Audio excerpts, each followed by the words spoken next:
Buenas noches a todos, ¿cómo se encuentran el día de hoy? Quiero confirmar si me pueden escuchar y si me pueden ver bien.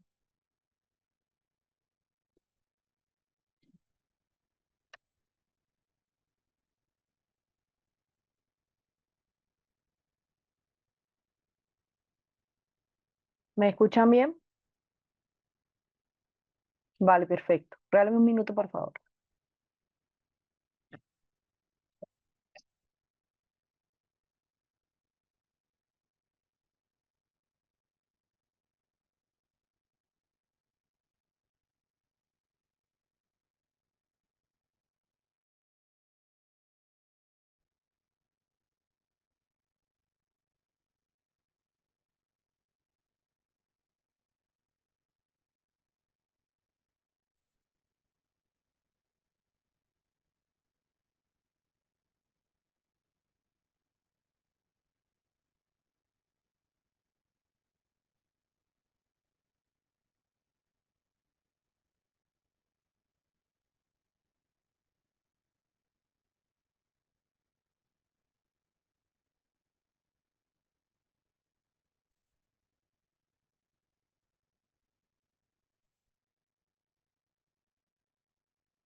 Bueno, vamos a dar inicio a la clase el día de hoy. Vamos a hacer un pequeño resumen de lo que vimos la clase pasada. Acuérdense que nosotros habíamos quedado en las técnicas, en el trastorno de la personalidad. Buenas tardes a todos. Bueno, habíamos visto lo que era los trastornos de personalidad del clúster A. Habíamos hablado de los excéntricos, que era el paranoide, el esquizoide, esquizotípico. Habíamos hablado del clúster B, el antisocial, el borderline. Y nos faltaba el histriónico y el narcisista y el clúster C. Hablábamos del ansioso, del temeroso, del evasivo, del obsesivo y del compulsivo.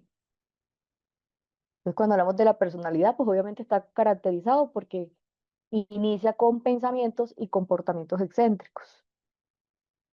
Cuando nosotros hablamos de la personalidad paranoide, es cuando sospechamos sin una base suficiente que le digamos los demás nos van a hacer algo, nos van a hacer un daño, nos van a decepcionar, como esas preocupaciones con dudas injustificadas y más que todo, todas que están relacionadas con la lealtad, con la confianza, con los amigos y con los colegas.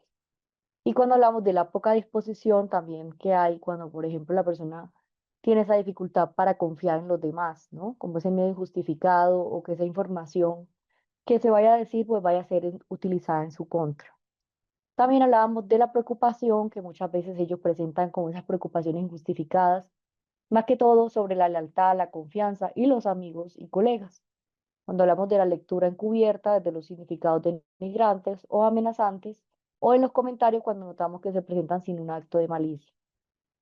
En cuanto a la desconfianza y suspicacia, también se ve que son intensas, ¿no? Hacia los demás, que por estos motivos ellos piensan que les van a hacer una maldad, que se van a interpretar todo lo que hagan los demás como algo malévolo, que comienzan también desde las primeras etapas, como vemos que es la edad adulta, cuando se vemos que están presentes también en otros contextos y pues se manifiesta también con los siguientes hechos. Uno de ellos es el rencor persistente, es decir, que la persona no olvida, ¿no? No olvida los insultos, no olvida la injuria, el desinterés, que se produce excesivamente en el curso, digamos, de la esquizofrenia. También está el trastorno bipolar o el trastorno depresivo, que son aquellas características psicóticas cuando nosotros vemos que hay un trastorno psicótico o que no se puede atribuir a efectos fisiológicos. También la persecución del ataque, de ese carácter, digamos, de la reputación y que muchas veces la persona siente que no es apreciable por los demás y tiene una disposición también para reaccionar rápidamente al enfado o a contraatacar. Sospecha recurrentemente sin justificación alguna respecto a la fidelidad del cónyuge o de la pareja. Trastorno de la personalidad esquizoide, pues ya habíamos hablado que era aquella que está predominada por personas que de pronto tienen como un malestar, digamos, para socializar, poca capacidad para tener relaciones estrechas, Está caracterizada también por distorsiones cognitivas o perceptivas y comportamientos excéntricos. Muchas veces comienza la persona en las primeras etapas de la edad adulta y está presente en los diversos contextos y se manifiesta por 5 o más de los siguientes. Cuando nosotros hablamos de aquellas características, una de ellas es las ideas de la referencia por la exclusión de los delirios de referencia, creencias extrañas o pensamientos mágicos que influyen en el comportamiento y que no concuerdan con normas subculturales, ¿no? Como cuando notamos que hay superposición, creencias también como de clarividencia, de telepatía, de un sexto sentido. Hay niños o adolescentes que llegan a tener fantasías extravagantes, ¿no? También están las percepciones o esas experiencias perceptivas inhabituales, ¿no? Cuando muchas veces vemos que está incluida las ilusiones corporales, los pensamientos, los discursos extraños, como por ejemplo esa parte, digamos, del circunstancial, metafórico, súper elaborado e incluso estereotipado. También hay una suspicacia de ideas paranoides y también se ve que hay un efecto desproporcionado, digamos, inapropiado o limitado, ¿no? También ellos tienden a tener un comportamiento extraño, excéntrico, peculiar, ¿no? No tienen, digamos, amigos íntimos ni confidentes, sino solamente pues sus familiares de primer grado. Digamos que acá también está caracterizado por una ansiedad social excesiva y ellos no disminuyen, digamos, la familiaridad, sino que tienden a asociarse, digamos, a miedos paranoides, ¿no? Debido a estos miedos es que ellos presentan como esta dificultad. También, digamos que cuando hablamos de la familiaridad, que muchas veces todo lo que tiene que ver con asociarse a los juicios negativos también sobre sí mismos. En el grupo B está caracterizado por esos comportamientos dramáticos, excesivamente emotivos o impredecibles. ¿Qué podemos notar en el grupo B? Pues digamos que acá es donde está el trastorno de la personalidad antisocial, que es un patrón predominante de inatención, de vulneración de los derechos de los demás, que produce, digamos, desde los 15 años de edad y se manifiesta por 3 o más de los siguientes. Está el incumplimiento de las normas sociales respecto a los comportamientos legales, que se manifiestan por actuaciones repetidas, que son motivos de detección. También el engaño, que se manifiesta por esas mentiras repetidas, por la utilización del alias, la estafa, por el provecho o placer personal, impulsividad o el fracaso por planear la antelación. La irritabilidad y la agresividad se manifiesta por peleas o por agresiones físicas repetidas, ¿no? También está caracterizado por esa desatención imprudente, esa seguridad propia de los demás. Hay una responsabilidad constante que se manifiesta desde la incapacidad repetida y que obviamente tiende digamos, a tener un comportamiento laboral, ¿no?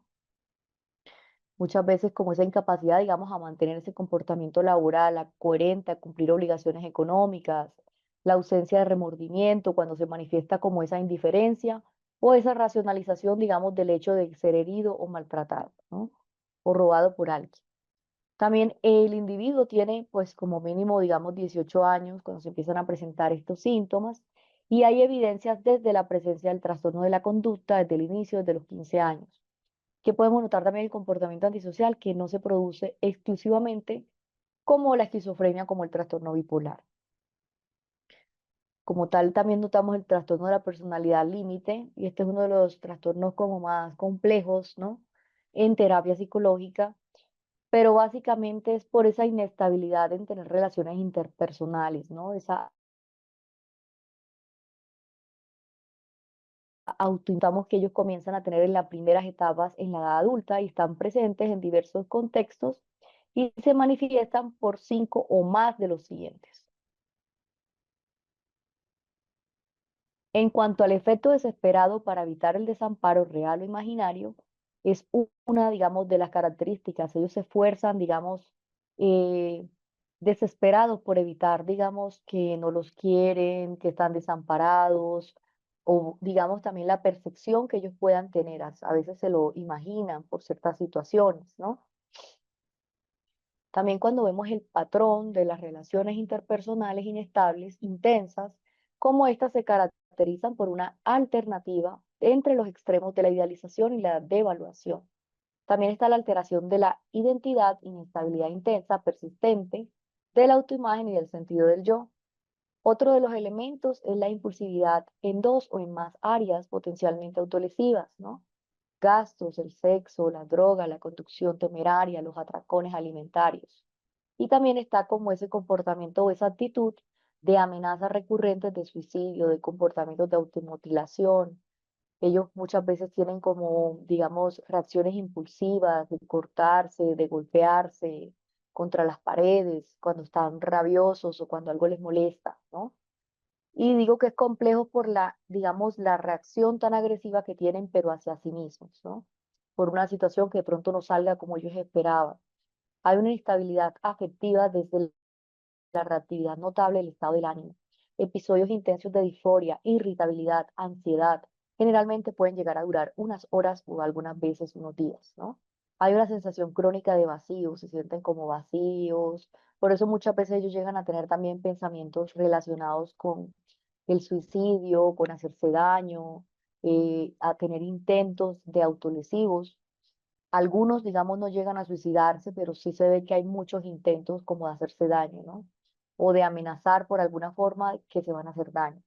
Pero esto se refiere que es un trastorno bipolar que tiene, digamos, una de las características es que hay un enfado inapropiado e intenso, hay una dificultad para controlar la ira, hay una exhibición frecuente frente a su rabia, al enfado constante, peleas físicas recurrentes, digamos que si tienen como algo que no les gusta, pueden gritar, pueden pelear, no les importa el entorno ni el lugar, ¿no? También hay ideas paranoides transitorias como digamos el estrés o síntomas disociativos graves. Quiero comentarles que el trastorno de la personalidad límite es un trastorno que también se puede trabajar en terapia psicológica. Este trastorno, pues a pesar de que digamos, los cambios del estado de ánimo son muy marcados, se puede trabajar a través, digamos, de la estabilidad emocional, se puede trabajar a través de la autorregulación, con las figuras de anclaje para ellos, que son los padres o las personas cercanas, también instruirlos a ellos para darle un manejo, porque pues muchas veces los padres también pueden ser el detonante de estas crisis, ¿no? Y pues de pronto como que no tienen la conciencia realmente del por qué pues surgen estas crisis y digamos que no saben cómo manejarlas. Entonces muchas veces pueden decir los padres cómo me están manipulando y realmente no es que lo esté manipulando, ¿no? Realmente la razón que se esconde detrás de esto es una dificultad para regular las emociones, que digamos no es manipulación, sino que es simplemente algo como un trastorno, digamos, de la salud mental, que ellos se ven afectados grandemente, ¿no? Ellos sufren también por tener estas emociones de esta forma, por no poderlas controlar, por sentirse, digamos, es como cuando una persona llega a los extremos, ¿no? A ver, les explico. Cuando algo les molesta, ellos llegan a tener como comportamientos extremistas. Y esto lo que hace, pues realmente es que ellos tengan como esa dificultad para llegar como a ese punto medio.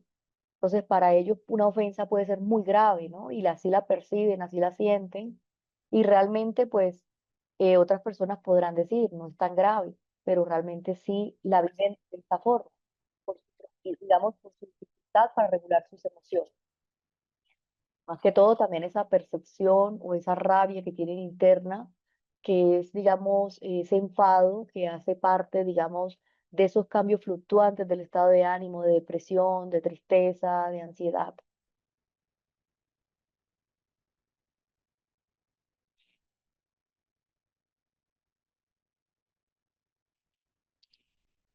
Sí, estamos hablando de trastorno límite de la personalidad.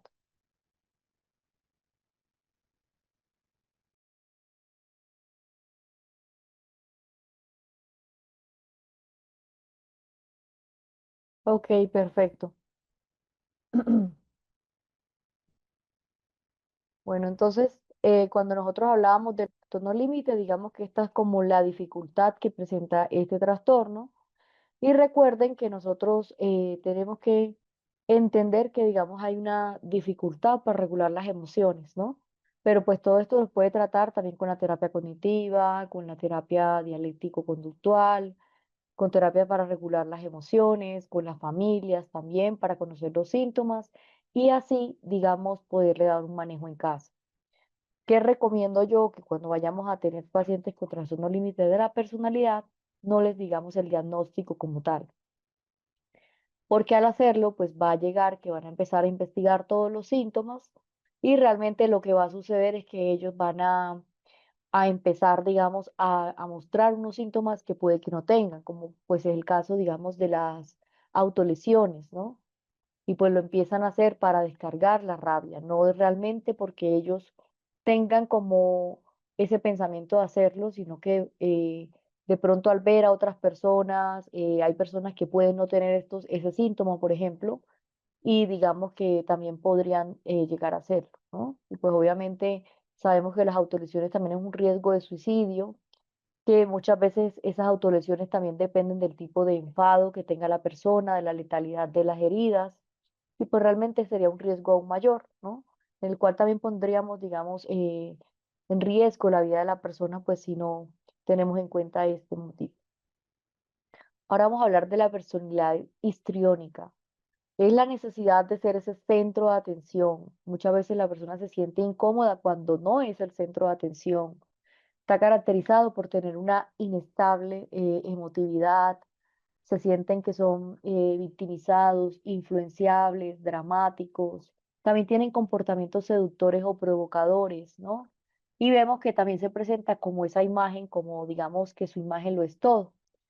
Muchas veces la persona tiene como esa susceptibilidad, se sienten como muy emocionales, susceptibles, digamos que todo es como a través de la imagen, digamos, de esa necesidad de pronto de ser el centro de atención, pero también para confirmar, obviamente, como ese interés de los demás, ¿no? Trastorno de la personalidad histriónica, pues básicamente eh, esas son como las características. Ahora vamos a hablar de la trastorno de la personalidad narcisista. Este patrón de la personalidad narcisista tiene un patrón dominante de grandeza, ¿no? Muchas veces está caracterizado por la fantasía o el comportamiento o la necesidad de ser admirado.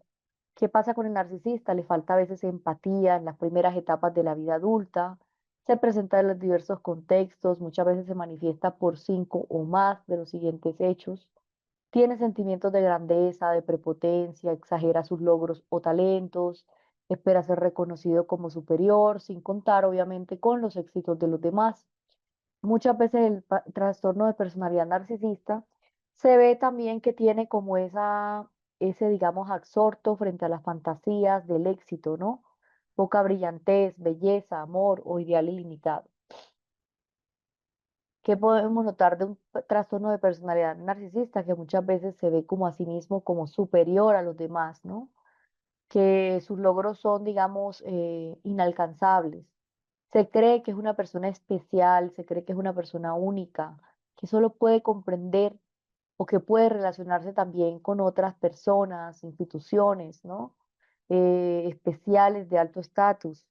Tiene una necesidad excesiva de admiración, muestra ese sentimiento de privilegio, es decir, que vemos que pues, se presentan también expectativas no razonables de tratamiento especialmente favorable o de un cumplimiento automático desde sus expectativas. Explota las relaciones interpersonales, es decir, se aprovecha de los demás para lograr sus propios fines. Carece de empatía, no está dispuesto a reconocer o a identificarse con sentimientos y con las necesidades de los demás y con frecuencia envidia a los demás, ¿no? O cree que sienten envidia hacia él. Muestra un comportamiento o actitudes arrogantes de superioridad. Ahora vamos a hablar de los trastornos de personalidad del grupo C, y estos tienen que ver más que todo con esos pensamientos o comportamientos de ansiedad y de temor. ¿Qué podemos notar en estos trastornos del grupo C? Uno de ellos es el de la personalidad evasiva o evitativo de la personalidad. Este trastorno tiene digamos, una raíz, un origen muy parecido a la fobia o a la ansiedad social, pero realmente el trastorno de personalidad evasiva es esa persona que se inhibe socialmente, tiene sentimientos de ser incompetente o ser hipersensible frente a la evaluación negativa, que se presenta en la personalidad evasiva en las primeras etapas de la vida adulta. Está presente desde los contextos que muchas veces manifiestan por cuatro o por más de los siguientes. Uno de ellos es que evita las actividades laborales que implican un contacto interpersonal significativo por miedo a la crítica, a la desaprobación o al rechazo. También se muestra poco dispuesto a establecer una relación con los demás. Digamos que se siente, digamos, que la relación con los demás, al generarle tanta inseguridad, digamos, se siente como que, digamos, no está seguro de que realmente las personas lo quieran, ¿no? Se muestra retraído para realizar relaciones estrechas porque teme que lo avergüencen o lo ridiculicen. También le preocupa ser criticado o rechazado en situaciones sociales. Se muestra inhibido en algunas situaciones interpersonales debido a un sentimiento de falta de adaptación. También notamos que muchas veces se ve a sí mismo como socialmente inecto y que muchas veces se ve poco atractivo en el área personal o el inferior también hacia los demás. Se muestra extremadamente reacio a asumir riesgos personales o a implicarse en nuevas actividades porque muchas veces le pueden resultar embarazosas. Entonces, digamos que él, en cuanto a la ansiedad social, él quisiera socializar, pero tiene mucho temor al hacerlo, ¿no? Un miedo intenso.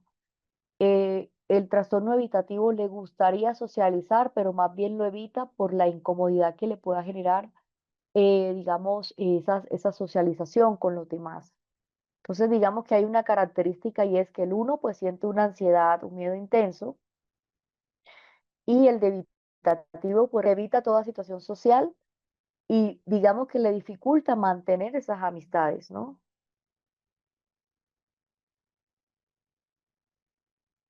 Recuerden que cuando nosotros también tenemos que notar es que ellos muchas veces no solamente son con las situaciones sociales, ¿no? Sino con toda situación que lo vaya a confrontar. Es decir, si tiene que hacer una exposición y se siente incómodo, no va. Si tiene que ir a hacerse un examen, lo evita, ¿no? Cualquier situación que él, digamos, que le genere, digamos, embarazosa o que la vaya a confrontar, lo evita y simplemente se aleja.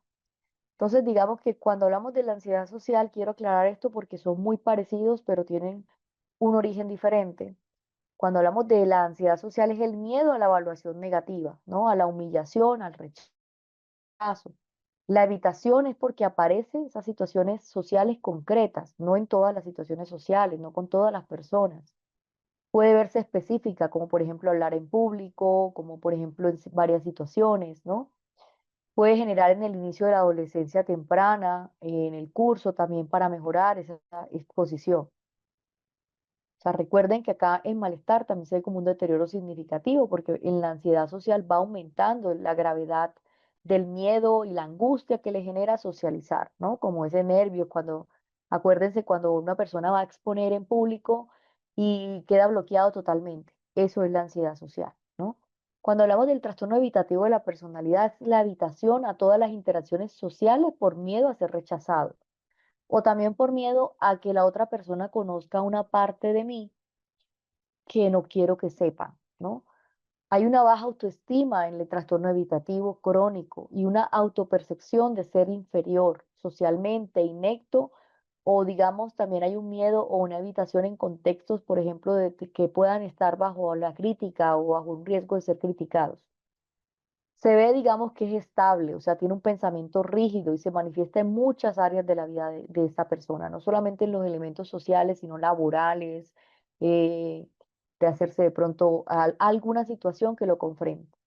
En cuanto al inicio, pues el trastorno, digamos, de evitativo inicia desde la infancia hacia la adolescencia.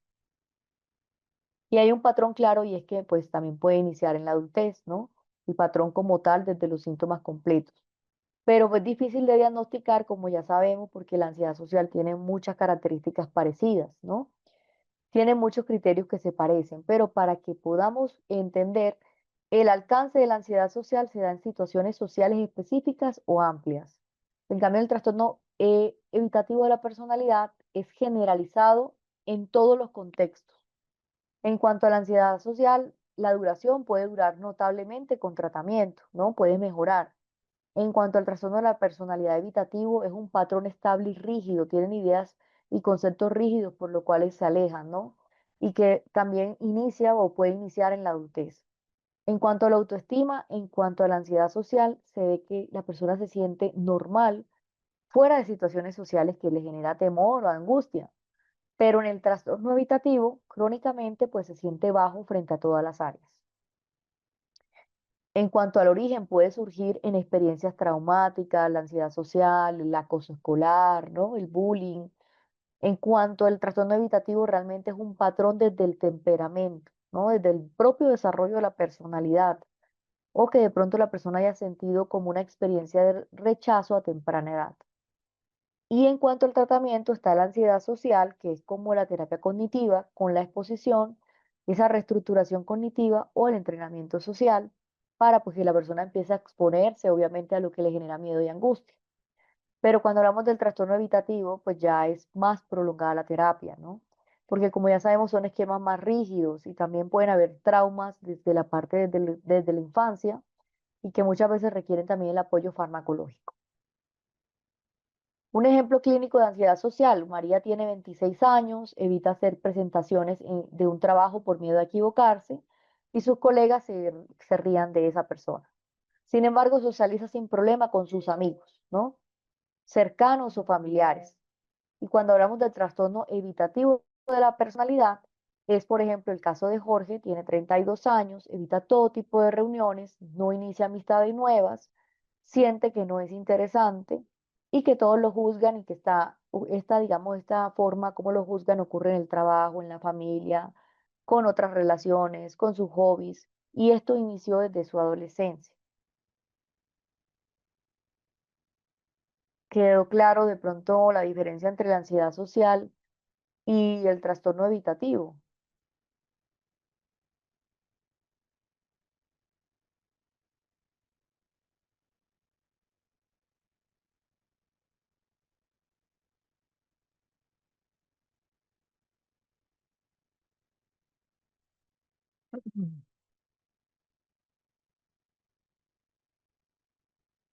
Vale, perfecto.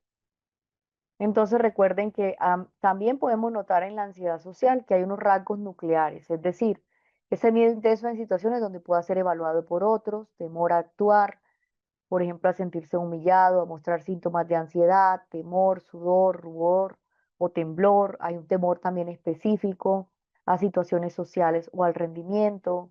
Hay una respuesta anticipatoria desde la ansiedad, ¿no? Incluso por días o por semanas, ¿no? Como esa angustia, tengo que exponer, tengo que exponer. Y pues la persona reconoce que tiene un miedo excesivo y que en la mayoría de los casos no siempre pues son niños, a veces nos pasa a los adultos, a los jóvenes, ¿no? En cuanto a las manifestaciones conductuales, la ansiedad social, digamos que también tenemos que tener en cuenta que la persona evita situaciones sociales, ¿no? Como por ejemplo hablar en público, comer delante de otros, ir a fiestas, no soporta el malestar o digamos, o la soporta pero se siente muy, muy incómodo por esa interacción social. Y pues una de las estrategias que utilizan es llevar el celular, hablar poco, llegar tarde para no estar expuestos tanto tiempo a la crítica.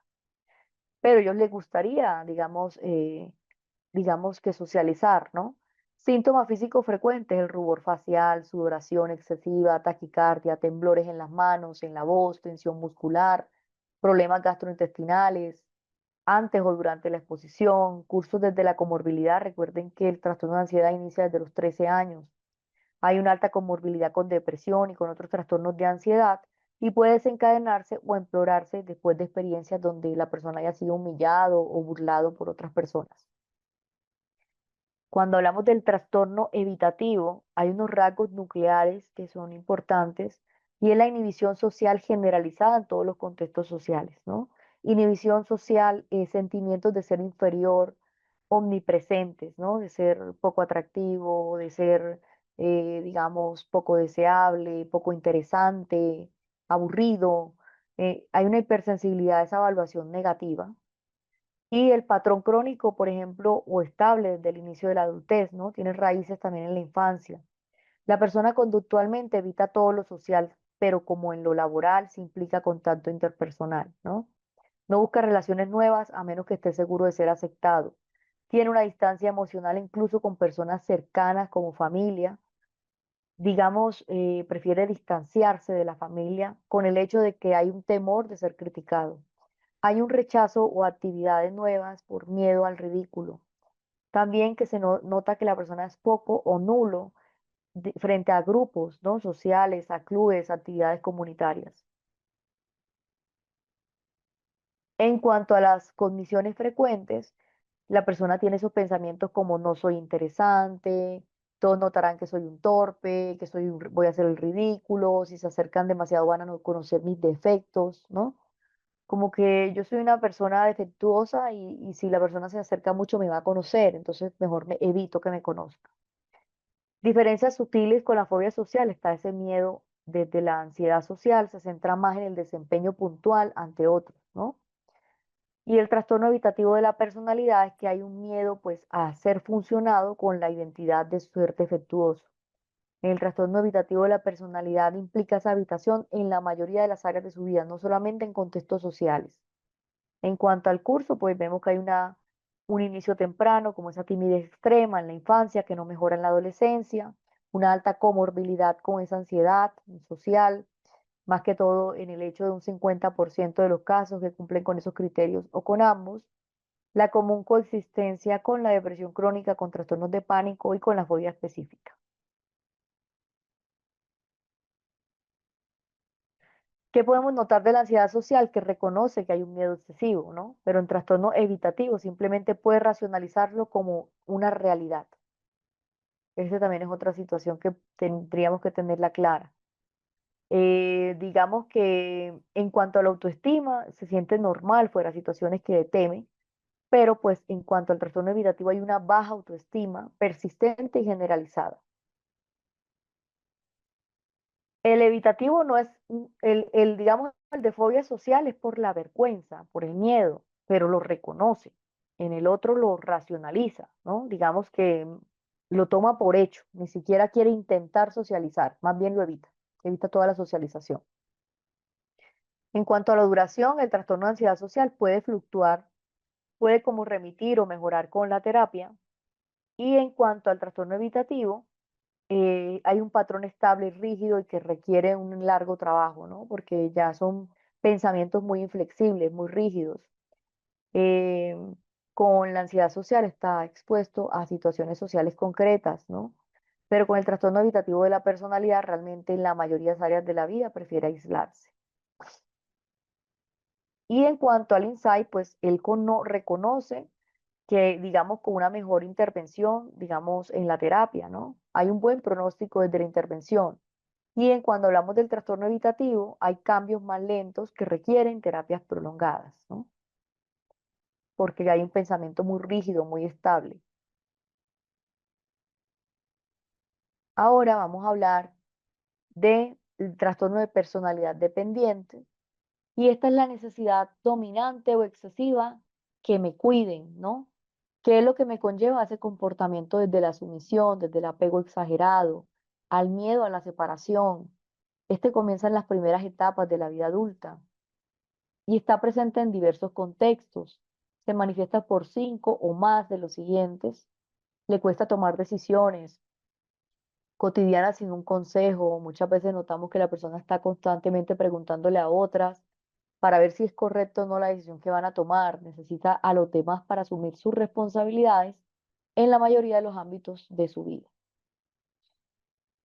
Y tiene la dificultad para expresar el desacuerdo con los demás por miedo a perder su apoyo o aprobación, no incluir los miedos realistas de castigo, tiene dificultad para iniciar proyectos o no hacer las cosas por sí mismo porque le falta como esa confianza frente a su propio juicio o a su capacidad. No es por falta de motivación o de energía, ¿no? Va demasiado lejos para, digamos, obtener la aceptación o el apoyo de los demás hasta un punto que hace voluntariamente cosas que le desagradan, ¿no? Digamos que hay como cierta, digamos, dependencia a, digamos, por anteponer las necesidades del otro. Se siente incómodo e indefenso cuando está solo por miedo o exagerado a ser incapaz de cuidarse solo y termina una relación estrecha, por ejemplo, busca con urgencia esas relaciones para que lo cuiden y lo apoyen. También siente una preocupación no realista por miedo a que lo abandonen y a cuidar de sí mismo. Y vamos a hablar ahora del trastorno de la personalidad obsesivo-compulsiva.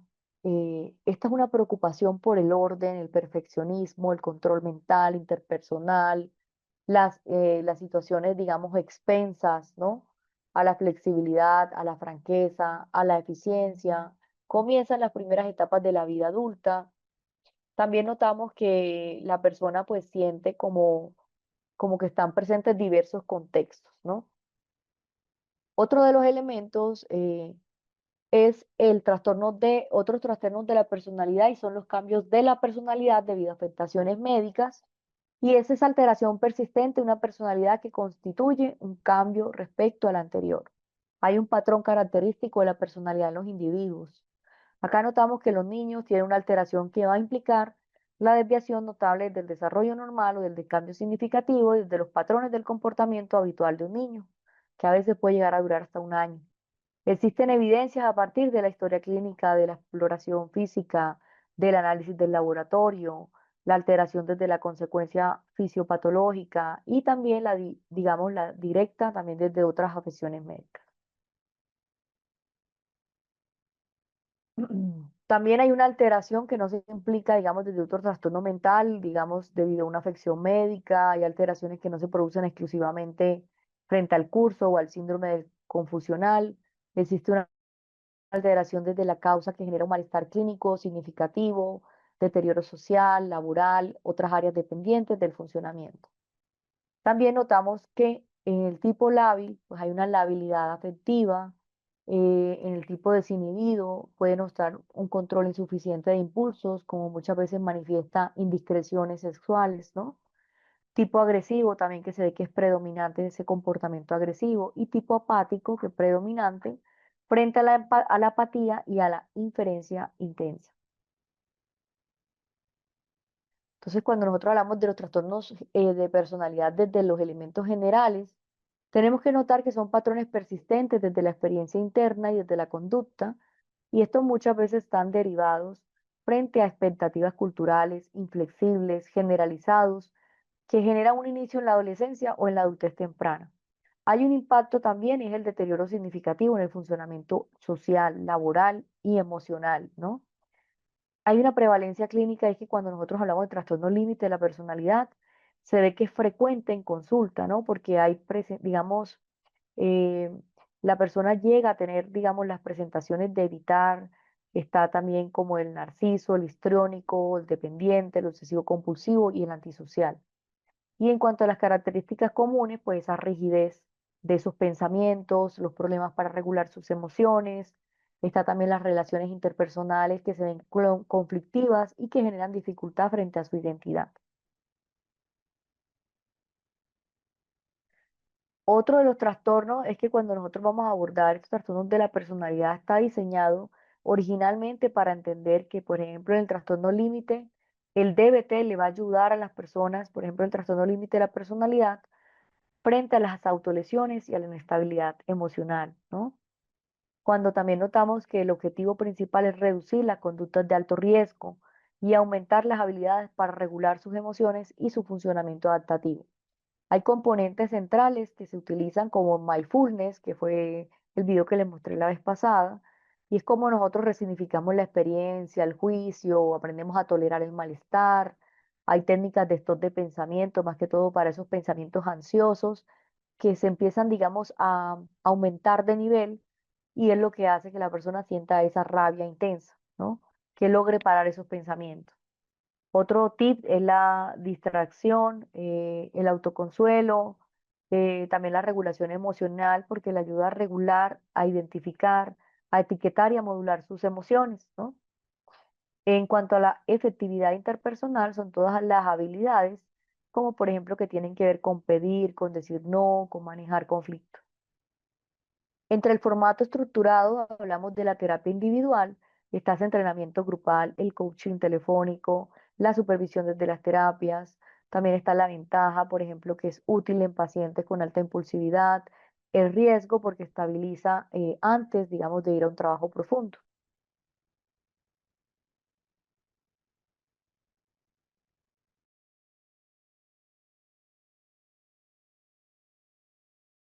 ¿Tienen alguna pregunta respecto al trastorno evitativo? ¿Está claro? Al ser vivido por ser vergüenza, no, porque lo conozcan realmente, porque de pronto hay una baja autoestima. Y el de ansiedad no tiene baja autoestima, simplemente el miedo intenso a ser ridiculizado en público. Ambos tienen como características comunes, es el hecho de ser criticados, ¿no? Esa crítica, digamos, esa crítica por parte del otro. Pero el de la ansiedad le gustaría socializar, solo que teme hacerlo en situaciones sociales específicas, como hablar en público, hablar con otras personas, ¿no? Pero en cambio el trastorno de personalidad básicamente evitativo, pues realmente él ni siquiera tiene la intención de socializar, simplemente no está interesado en hacerlo, ¿no? Tiene muy rígido, digamos, esos pensamientos.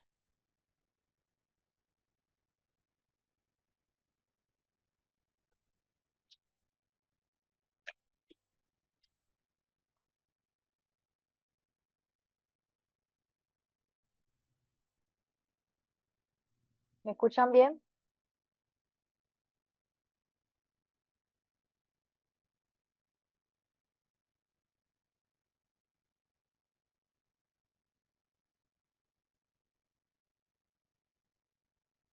Vale, perfecto. Bueno, vamos a continuar. Entonces, estábamos hablando del trastorno límite de la personalidad. La terapia dialéctica conductual ha mostrado, digamos, gran parte, digamos, del trabajo clínico para ayudar, digamos, a la persona cuando presenta autolesiones, inestabilidad emocional. El objetivo del DBT es reducir las conductas de alto riesgo y aumentar las habilidades de regulación y del funcionamiento adaptativo. Componentes centrales: vivir el presente, aceptar la experiencia sin un juicio, la tolerancia al malestar, técnicas de stop, tips, distracción, el autoconsuelo. También la regulación emocional, en la cual ayuda a identificar y a etiquetar aquellas emociones en las cuales la persona, pues, digamos, cuando las siente, cuando las percibe y pues a modularlas también. En la efectividad interpersonal es las habilidades para pedir y decir no, como hablábamos de dejar o manejar los conflictos, ¿no? También estábamos hablando de los formatos estructurados desde la terapia individual, el entrenamiento grupal, el coaching telefónico y la supervisión también desde la parte terapéutica. Es útil que los pacientes cuando tienen una alta impulsividad o riesgo, muchas veces se estabiliza, por ejemplo, cuando van a buscar ese trabajo profundo. Cuando hablamos de la terapia centrada en los esquemas, también estamos hablando de esa terapia, digamos, que está diseñada para cualquier trastorno de la personalidad, especialmente evitativo, ¿no? Dependiente, narcisista, obsesivo compulsivo. La terapia de la centrada en los esquemas es la que va a abordar los esquemas desde el núcleo, ¿no? Si se generaron en la infancia, en la adolescencia, y pues cómo nosotros vamos a empezar a trabajar ya el trastorno dependiente, ¿no? Evitativo. Y el objetivo principal es modificar esos esquemas desadaptativos tempranos y esos modos disfuncionales que son los que se mantienen en el trastorno de personalidad. Conceptos claves que cuando nosotros hablamos de un esquema, hablamos de patrones estables de un pensamiento, de una emoción, de memorias que están asociadas a las necesidades no insatisfechas, ¿no? Por ejemplo, el abandono. Entonces, si pronto si yo me siento abandonado, entonces me vuelvo dependiente, ¿no? Defectuosidad, desconfianza. Hay modos también que son los estados emocionales, que es la forma como nosotros afrontamos o cómo se activan estos en el presente. Técnicas de las que hablamos, técnicas de la reparentización limitada, está la experiencia correctiva frente al vínculo terapéutico, la imaginación guiada, la silla vacía, para procesar esos eventos tempranos. También está el trabajo conductual, la exposición para romper patrones evitativos y pues también la sobrecompensación. También es importante, digamos que una de las ventajas es que aborda los esquemas desde la raíz y promueve un cambio estructural y una identidad en las relaciones. Vamos a tomar un receso y volvemos a las 7:45. Recuerden que el día de hoy la clase es hasta las 9 de la noche.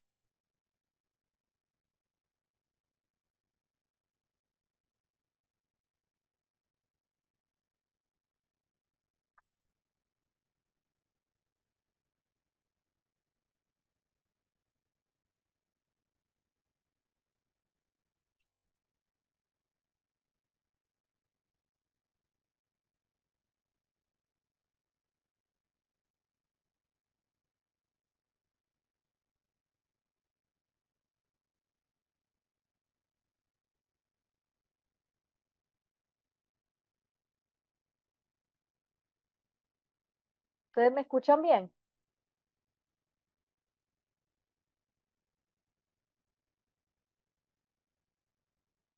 Vale, perfecto. Bueno, vamos a tomar un receso y volvemos a las 7:45. ¿Listo?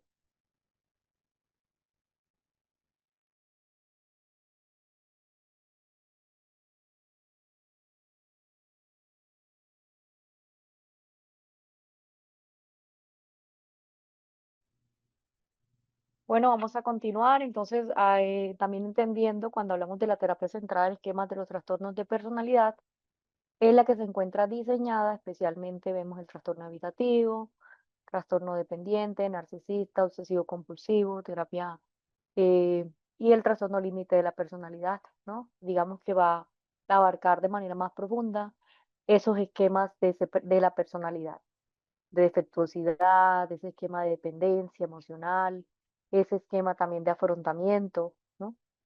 Que se ve, digamos, en el presente. Y en las técnicas también vemos que obviamente pues está la imaginación guiada, la técnica de los modos terapéuticos, la exposición para romper patrones evitativos que generan sobrecompensación.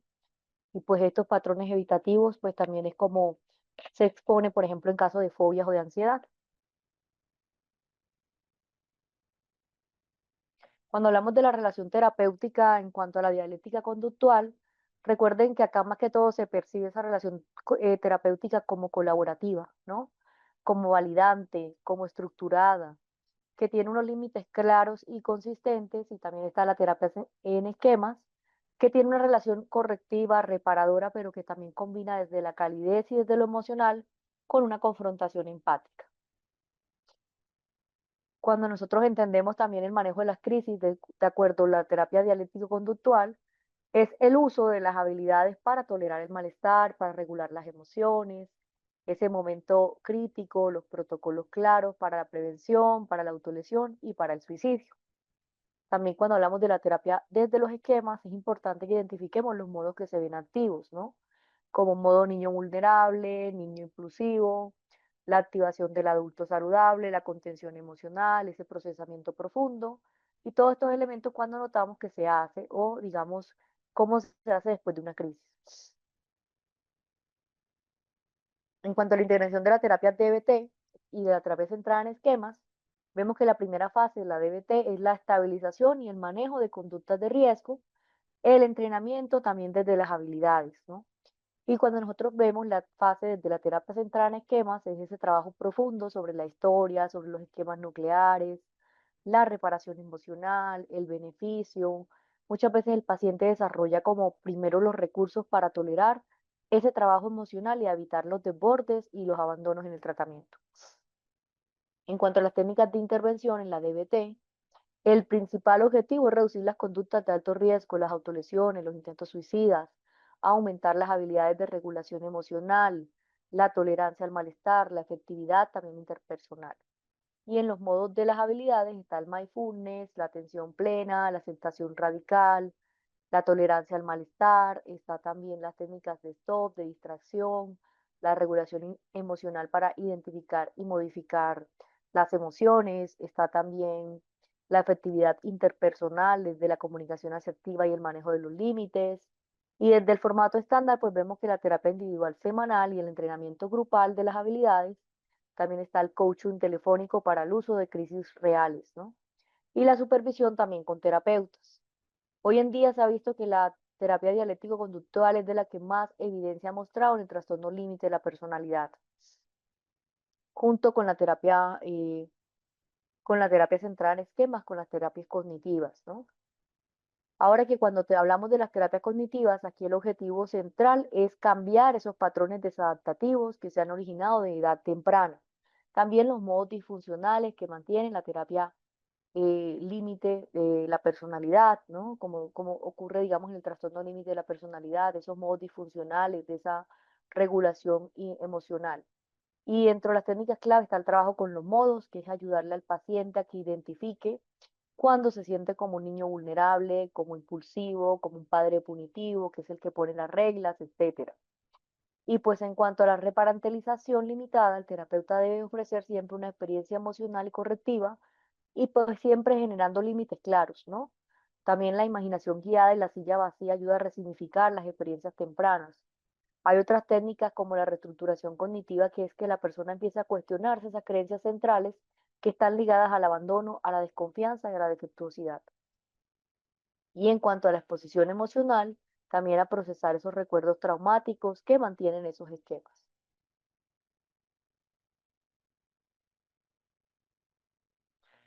Cuando hablamos de la relación terapéutica de la terapia límite de la personalidad, es cuando nosotros hablamos de la combinación desde la validación, desde la estructura y desde los límites consistentes. Aquí el rol del terapeuta debe ser predecible, ¿no? Confiable. No debe entrar frente a situaciones o escalas emocionales. No debe usar una relación también con un modelo de apego seguro.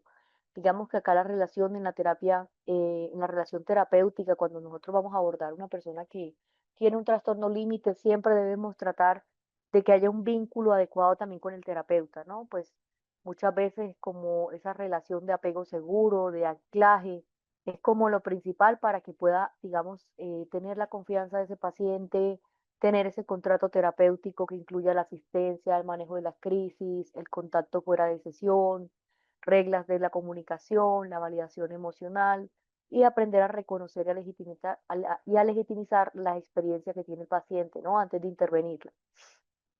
También la coherencia de los límites es no cambiar las reglas de bajo presión emocional. Padre punitivo, ¿qué es? Es un tipo de modos, ¿no? Como sabemos, los modos niño, es ese modo que el niño es el que, digamos, reacciona emocionalmente, ¿no? Que llora, que hace pataleta, ¿no? El padre punitivo es el que pone las reglas. Entonces, es como nosotros podemos identificar los modos cuando tenemos ciertas acciones. ¿Listo?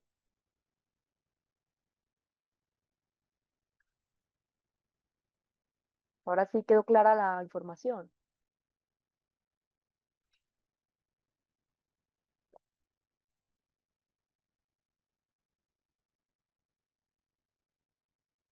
Punitivo es decir, el que pone las reglas, ¿no?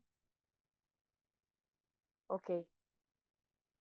Bueno, cuando nosotros hablamos desde el hecho de validar o legitimizar la experiencia emocional, aquí es importante que nosotros antes de intervenir aprendamos a ayudarle a ese paciente a reconocer, a legitimar esa experiencia antes de intervenirla, ¿no? Y la coherencia también desde los límites y no cambiar las reglas bajo presiones emocionales. En cuanto al manejo de las crisis, también está el enfoque de la terapia dialéctico-conductual y uno de ellos es evaluar el riesgo inmediato, por ejemplo, en el caso de suicidio, ¿no? Cuando notamos que hay riesgo de que la persona vaya a tener una autolesión, va a tener un comportamiento suicida, un comportamiento desde la violencia, es importante aprender a validar las emociones, como entiendo que te sientas desesperado ahora, ¿no?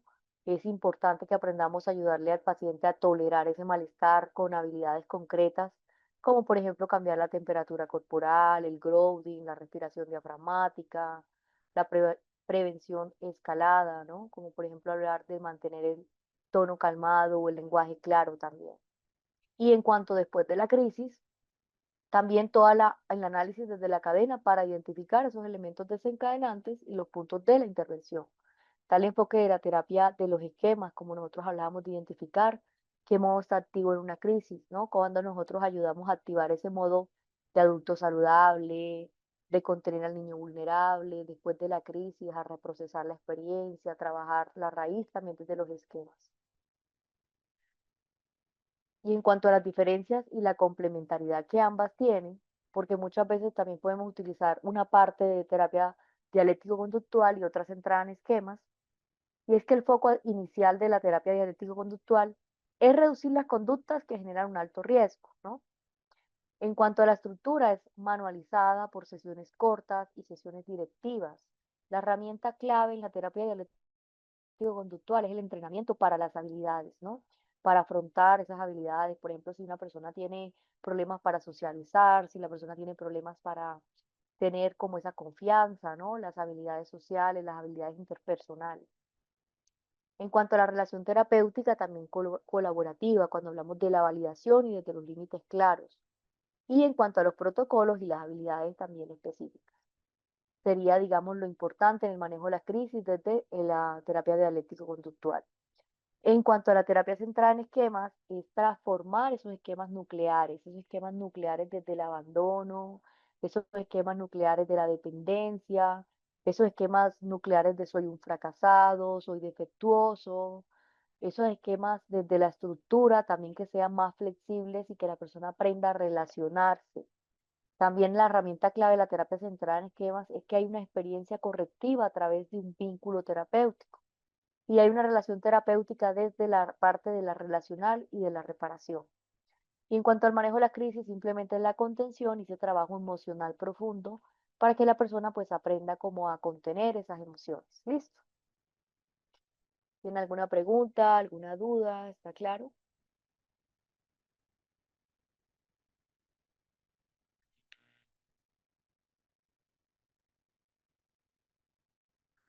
Bueno, entonces vamos a hablar de la relación terapéutica. Más que todo, cuando nosotros hablamos de la relación terapéutica, recuerden que los trastornos de personalidad, la relación terapéutica no es solamente el medio para aplicar las técnicas, sino también esa parte activa de un tratamiento. Actúa como ese modelo de apego seguro, que debe ofrecer una experiencia correctiva frente a patrones relacionales disfuncionales. También debe permitir validar las emociones, poner límites, trabajar rupturas de un vínculo y también como parte del proceso. En cuanto a la relación terapéutica, desde la terapia dialéctico-conductual es colaborativa, validante, estructurada, ayuda a que la persona aprenda a reconocer la emoción, la legitima, tiene sentido que te sientas así, dado que así lo has vivido, hay límites claros para definir qué está permitido en una sesión o fuera de ella, ¿no? Como ese contrato también conductual. Y en cuanto a la orientación a objetivos, también mantener ese foco desde las metas priorizadas o de las conductas de un riesgo primero. En cuanto a la flexibilidad dialéctica, es también ese equilibrio desde la aceptación y desde el cambio.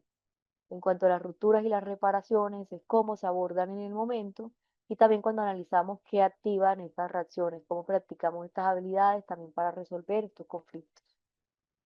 En cuanto a la relación terapéutica, también está la relación terapéutica desde la terapia de los esquemas. Está ese estilo cuando se ve que es cálido, que es empático, activo, pero con una confrontación empática, ¿no? Cuando ayudamos a que la persona se cuestione ciertos pensamientos, pero a través de la empatía, ¿no? A través, digamos, que la persona tenga que aceptar, sino que se replantee ciertas cuestiones, ¿no? Como hacerle preguntas que lo hagan tomar reflexiones seguidas de ellas, ¿no? Que es confrontar esos esquemas. En cuanto a la reparentalización limitada, el terapeuta actúa como esa figura de cuidado, ¿no? Consistente dentro de límites profesionales. También está la confrontación empática y es señalar cómo ciertos patrones, por ejemplo, que tiendan a dañar a ese paciente, pero también desde la comprensión y desde el cuidado.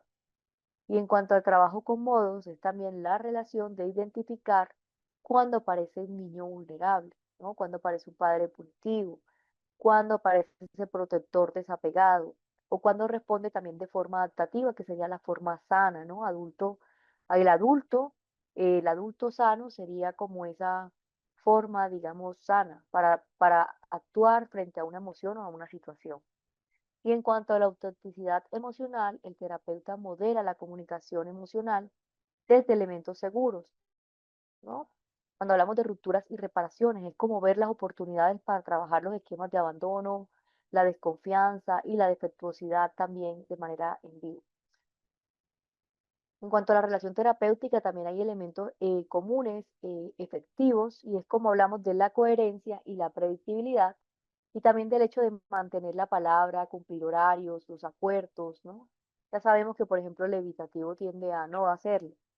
La presencia también de emociones desde la autenticidad, mostrar ese interés genuino, la tolerancia a ese afecto intenso, no reaccionar con rechazo o con evasión, ese trabajo explícito desde la relación, como por ejemplo hablar sobre lo que le pasa, sobre entre el terapeuta y entre el paciente, y también como parte de ese tratamiento desde la metacomunicación.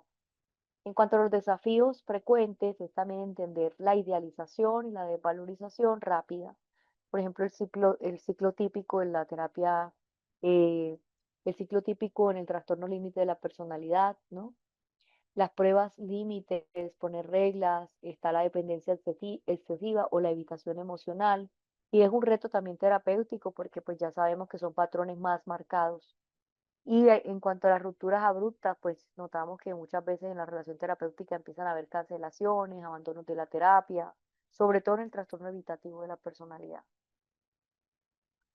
En cuanto al manejo, también está en el hecho de anticipar qué va a ocurrir, a tener un plan claro para reconectar, a usar esas crisis relacionales como ese material de trabajo y no solamente como un obstáculo. Manejo de las crisis. Hablamos de las crisis desde las personas con un trastorno de personalidad. Todos esos elementos que suelen caracterizarse por esa intensidad emocional o por esa reactividad interpersonal. Y también por esos patrones repetitivos de ese afrontamiento desadaptativo, ¿no? Cuando hablamos es que no se limitan a intentos suicidas o autolesiones, sino que también incluyen esas rupturas abruptas en cuanto a las relaciones, en cuanto a las conductas impulsivas, en cuanto al abuso de sustancias, en cuanto al conflicto también interpersonal grave, ¿no? En cuanto a los puntos claves está la terapia, digamos, cuando nosotros vamos a abordar las crisis emocionales, ¿no?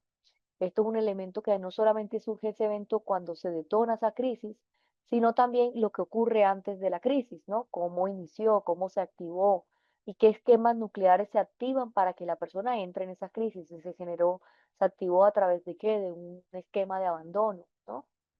Y pues el esquema de abandono que también se relaciona con la personalidad de la persona que se siente dependiente, ¿no? Entonces hay que aprender a manejar las crisis, más que todos los trastornos de la personalidad, porque ya sabemos que hay una, digamos, una alta intensidad emocional, una reactividad interpersonal, y pues muchas veces la forma como afrontan ciertas situaciones es desadaptativas, o evaden, o de pronto reaccionan agresivamente, o de pronto se aíslan, ¿no? Entonces es importante abordar esas crisis. Cuando nosotros hablamos del manejo de la crisis, hay dos tipos de crisis que ocurren frecuentemente en los trastornos de personalidad. Una de ellas es la crisis impulsiva, que es como esas compras impulsivas, el abuso de consumo, la promiscuidad, ¿no? Por ejemplo, lo que ocurre en el trastorno bipolar, que llegan a tener relaciones activas sexualmente. También está la crisis suicida o autolesiva, y esta, la que hablamos de esas autolesiones superficiales, intentos serios. Esta la notamos mucho, por ejemplo, en el trastorno límite de la personalidad. También las crisis de abandono, ese miedo intenso después de una decepción real o imaginaria, ¿no? A ese rechazo. También está la crisis de la ira, las explosiones verbales, físicas, seguidas de la culpa, ¿no? Porque después de que la persona explotó con la rabia, pues también llega un punto que se siente mal y frustrado. Está la crisis disociativa, que es esa desconexión emocional, y también esa amnesia parcial. Tengamos que tener en cuenta los factores precipitantes y comunes. Uno de ellos es cuando una pareja o una familia, digamos, esos conflictos interpersonales, ya sea por la pareja, por la familia, por el terapeuta, cambios o pérdidas reales o percibidas, ¿no? Recuerdos traumáticos activados, la sensación de injusticia o invalidación. También está el enfoque de DBT, como hablamos del manejo de las crisis, ¿no? Cuando nosotros también notamos, por ejemplo, ciertas situaciones, por ejemplo, mantener esa seguridad física, el hecho también de evitar esas autolesiones o agresiones. Está también, digamos, el validar la experiencia emocional, sin obviamente sin reforzar esas conductas problemáticas. Y también es importante que activemos las habilidades de tolerancia al malestar, como por ejemplo la temperatura, la intensidad, la presión respiratoria, ¿no? La distracción consciente, el autoconsuelo sensorial, posponer decisiones irreversibles hasta después que la persona esté desactivada emocionalmente, como por ejemplo en el caso de la autolesión.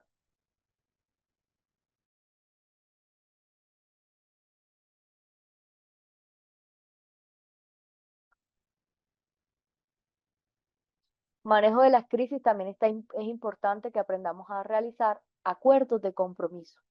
¿Cómo conectamos al terapeuta antes de esas autolesiones, ¿no? Un ejemplo de un paciente que tenga un trastorno límite de la personalidad es, por ejemplo, cuando envía mensajes diciendo que se va a cortar, ¿no? Después de una pelea con la amiga. Entonces la intervención será, entiendo que te duele, sé que se siente insoportable. Luego, pues también sugerir como la inmersión a agua fría para calmar esas emociones, ¿no? Y pues obviamente a veces la técnica del agua o pasarse un hielo por aquí, ese choque térmico, hace que la persona pues cambie, digamos, esa crisis. También está el enfoque de la terapia centrada en esquemas y es identificar los modos que están activados, ¿no? Por ejemplo, si el niño es vulnerable, la contención, el tono protector; si el padre es punitivo, bloquear esa autocrítica destructiva, ¿no? Si está impulsiva o enfurecida, poner límites claros, ¿no? Canalizarse de forma segura. Si hay, digamos, un protector desapegado, es la reconexión gradual.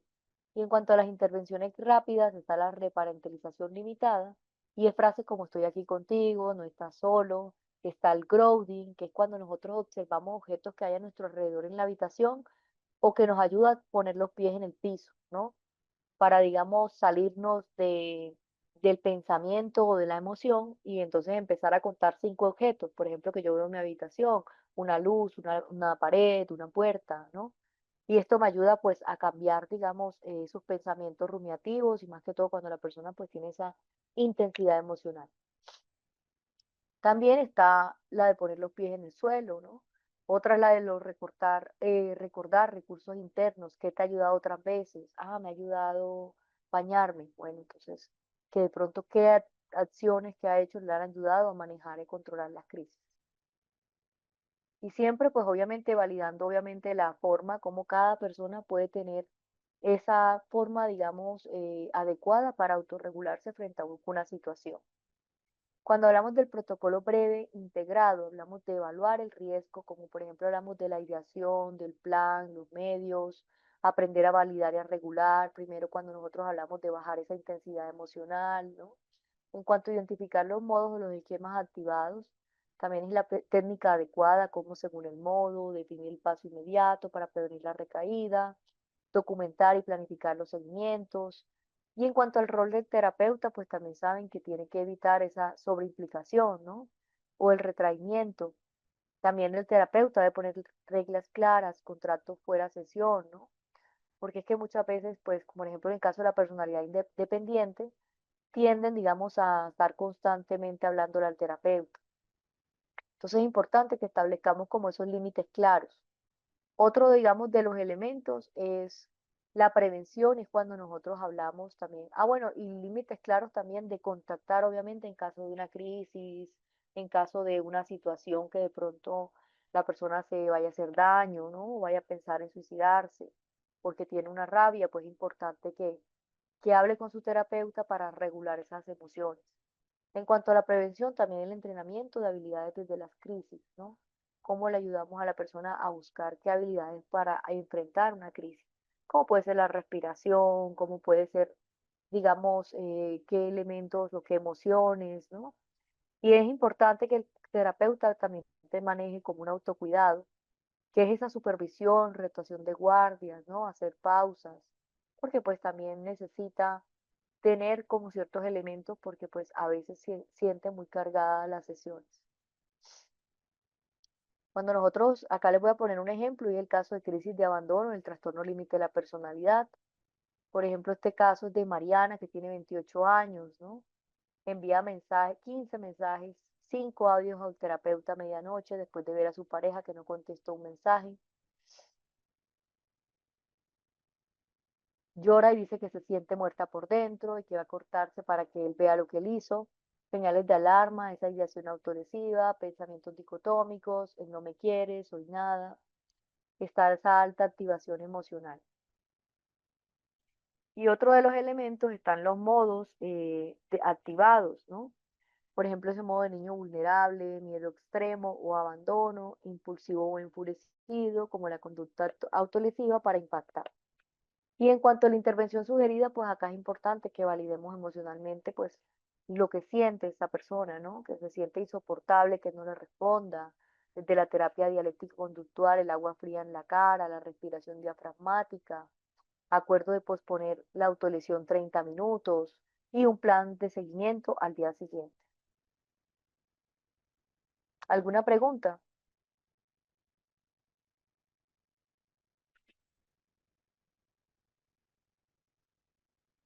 Cuando hablamos de las crisis impulsivas, acá les puse otro ejemplo. Y este es un caso de trastorno de ansiedad social y rasgos límites. Carlos tiene 32 años y discute con su vecino por ruido, ¿no? Rompe la puerta en la entrada con una patada y amenaza con quemar el carro. Un amigo lo llama y él accede a hablar con su terapeuta. Señales de alarma: la rabia intensa, persistente, riesgo de violencia física, alteración del juicio. ¿Qué modos notamos aquí? Impulsivo y enfurecido, ¿no? Porque pues reaccionó impulsivamente. También el padre punitivo, que es justificar las represalias, ¿no? ¿Cómo yo justifico mis acciones? Entonces estoy molesto y por eso a la otra persona le voy a quemar el carro, ¿no?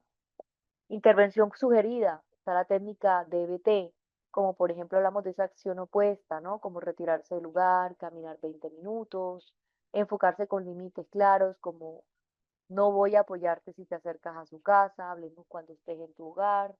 El grounding para bajar la activación, ¿no? Como ver ciertos elementos del entorno. Y plan para abordar el conflicto frente a las sesiones sin conductas ilegales.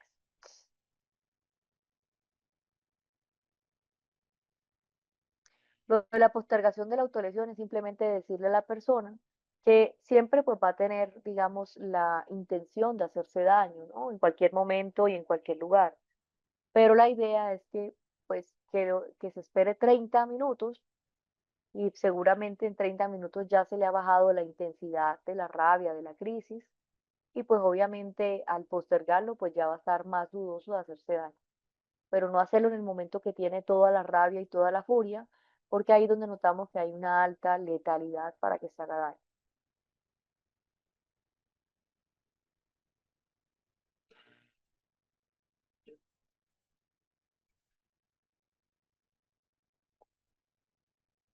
¿Alguna pregunta más?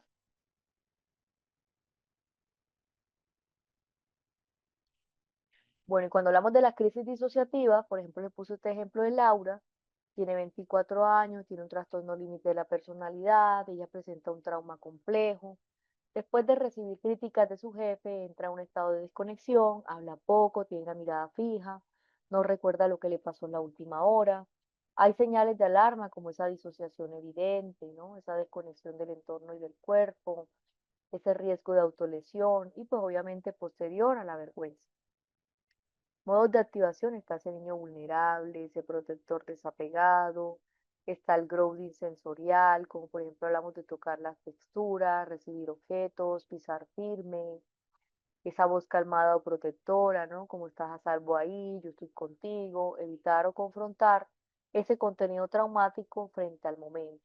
También es importante que aseguremos esa transición segura antes de finalizar el contacto. En la crisis suicida activa, acá entonces le voy a poner otro ejemplo, y Andrés tiene 40 años, tiene un trastorno de personalidad mixto, llama al terapeuta diciendo que tomó pastillas hace 20 minutos porque nadie lo necesita. Señales de alarma, pues obviamente el alto riesgo vital, ¿no? Porque ya se tomó las pastillas. Modos de conducta suicida en curso. Modos activados: está el niño vulnerable, padre punitivo severo, ¿no? En cuanto a la intervención, es importante que se active cuando una persona intenta hacerse daño el protocolo de emergencia. Cuando hablamos de protocolo de emergencia, llamar a los servicios médicos para que puedan hacer, pues obviamente, la canalización, digamos, de la intoxicación, ¿no? De forma adecuada. Mantener línea abierta mientras la persona pide ayuda. Es importante que validemos el dolor emocional sin reforzar la conducta suicida, porque pues ya sabemos la intensidad de las emociones que está viviendo esta persona. Y coordinar el ingreso a urgencias psiquiátricas.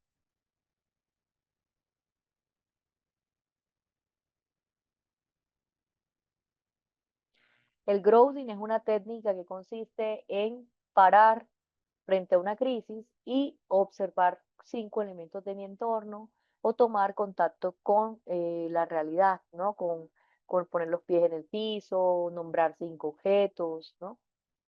Eso es el grounding.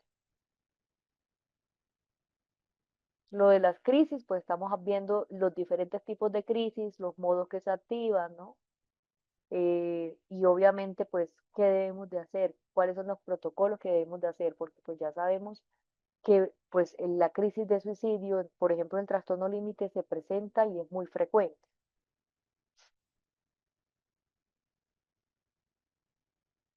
¿Alguna pregunta más? ¿Tienen alguna otra duda? ¿Quieren que aclaremos un poco más del grounding o está claro?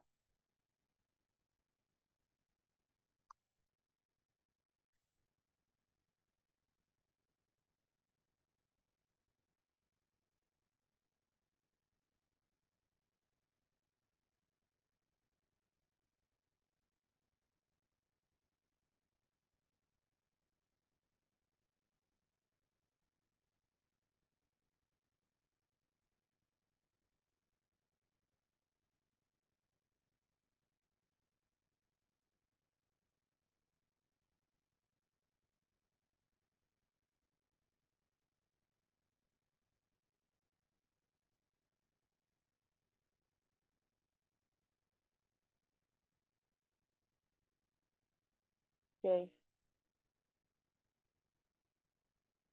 ¿Alguna otra pregunta sobre la intervención en crisis?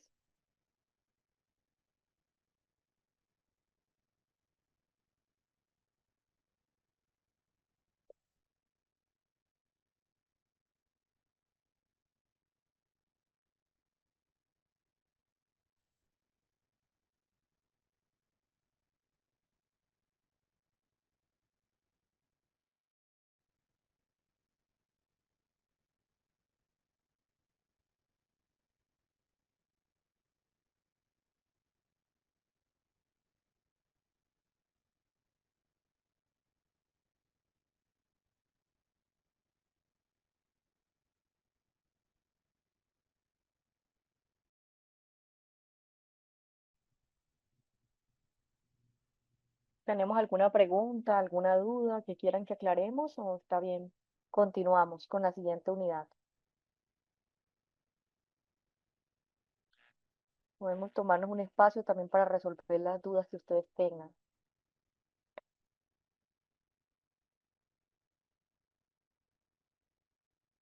¿Qué hacer cuando una persona tiene pensamientos de suicidio activos? Llevarlo a urgencias. Es importante y vital que vaya a urgencias para que le hagan una valoración de riesgo y una contención del riesgo de suicidio que tiene inmediato, ¿no?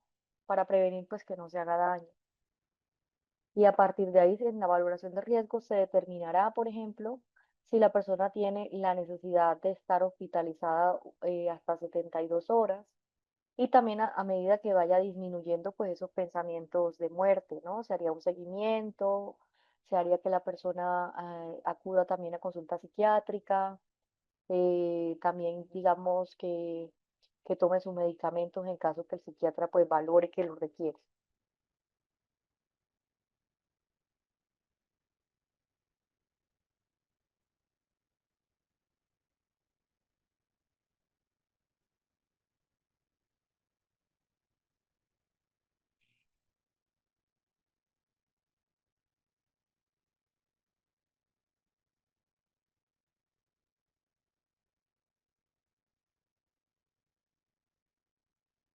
¿Alguna otra pregunta? ¿Otra duda?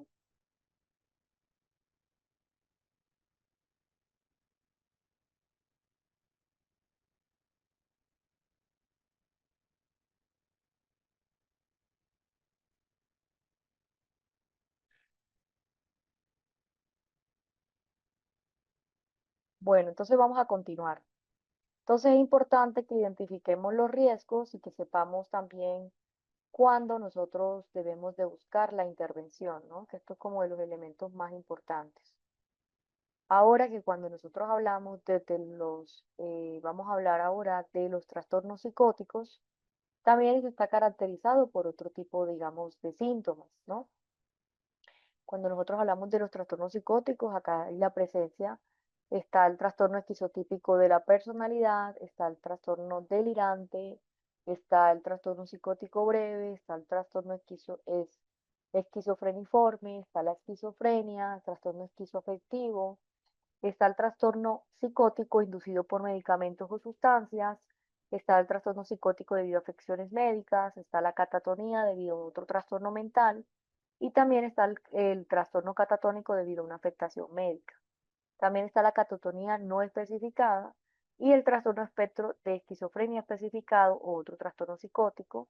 Y también está el trastorno de esquizofrenia no especificado u otro trastorno psicótico.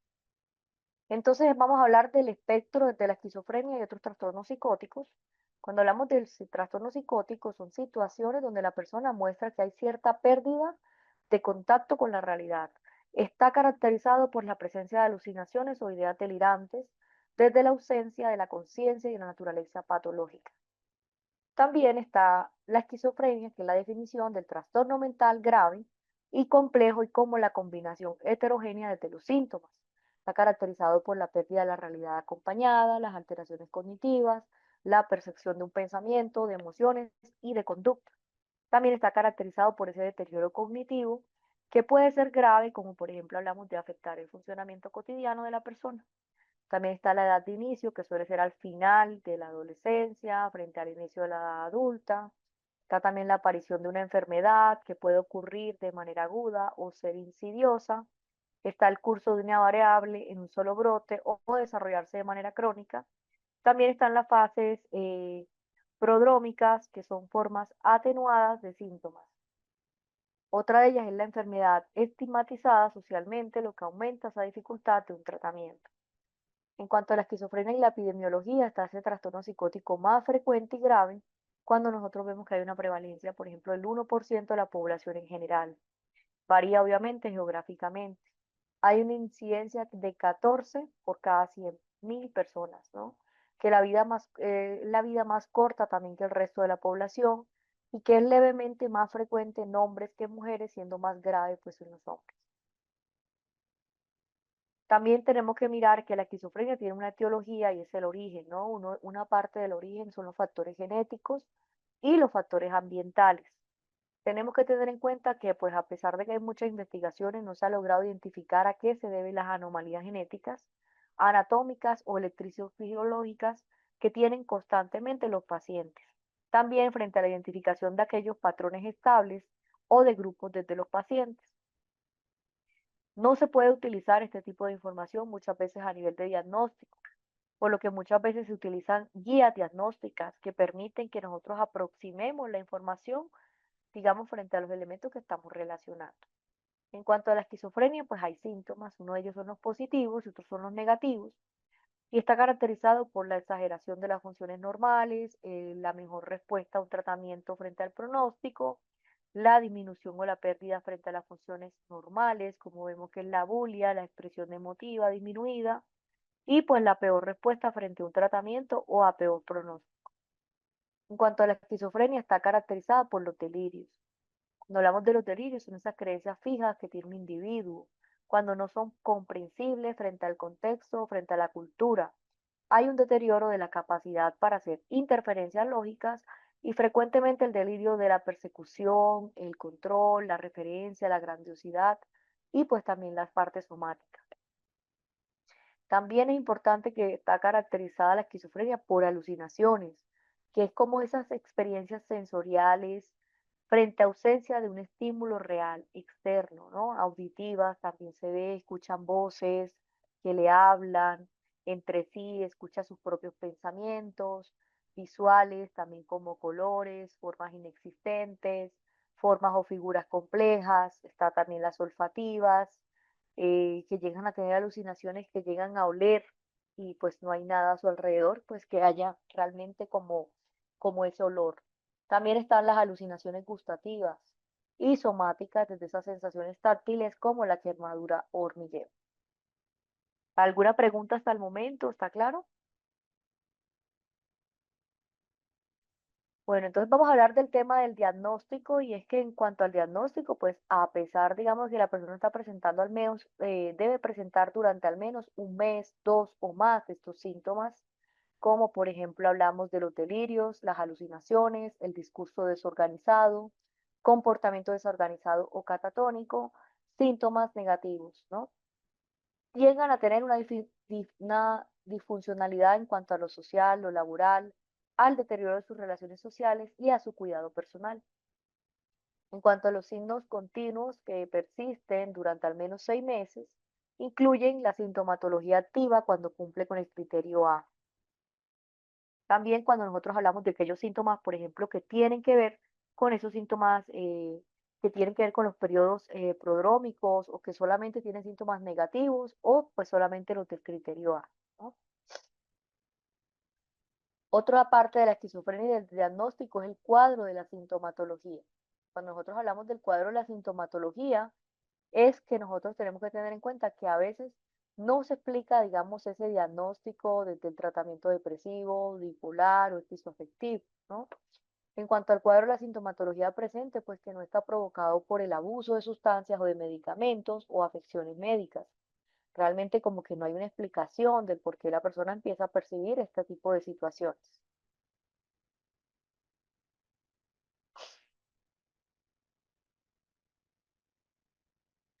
Y cuando nosotros hablamos es que también puede llegar a existir antecedentes de, digamos, un espectro autista o de comunicación, y es cuando nosotros notamos, por ejemplo, estos elementos desde la esquizofrenia, ¿no?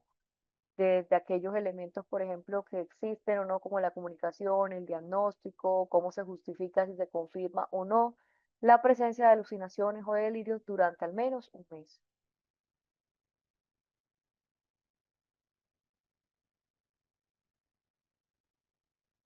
Por lo menos tiene que escuchar, digamos, las voces por un periodo de tiempo de un mes o dos o más, ¿no? Incluso que a veces después del tiempo se van intensificando más esas, digamos, voces.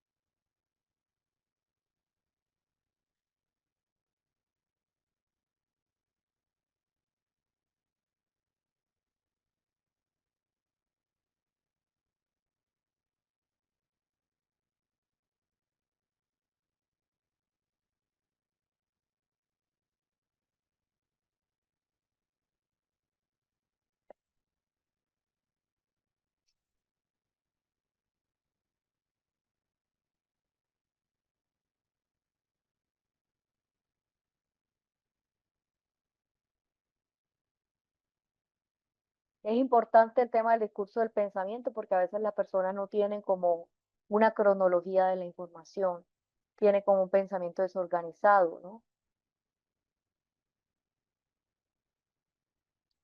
Bueno, en los primeros episodios desde los especificadores está la catatonía, ¿no?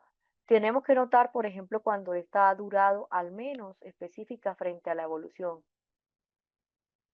También cuando nosotros notamos que en el primer episodio pues se presenta ese cuadro agudo, activo, y tienen que saber que uno de las personas o uno de los trastornos en los cuales hay más riesgo de suicidio, sobre todo en la etapa inicial, es en la esquizofrenia, ¿no? Los síntomas psicóticos.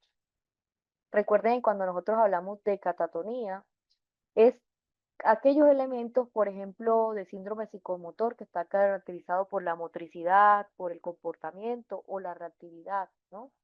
Que la persona tiene, digamos que no es un trastorno aislado, sino que tenemos que tener en cuenta que tiene unos criterios la catatonía y es que no hay una actividad psicomotora o que no reacciona al entorno, que mantiene posturas pasivas o impuestas, que hay un mutismo también, como esa ausencia frente a la respuesta verbal, una flexibilidad también desde la resistencia o el leve cambio desde la postura. Hay un tema de negativismo y es como la resistencia a, sin motivo a instrucciones, ¿no? O que mantiene esa postura rígida frente a los movimientos y también hay posturas que llega a adoptar o a mantener posiciones extrañas contra la gravedad. También hay muecas, ecolalia, ¿no? Básicamente cuando nosotros hablamos de la catatonía, pues es como la falta de respuesta o posturas rígidas, ¿listo?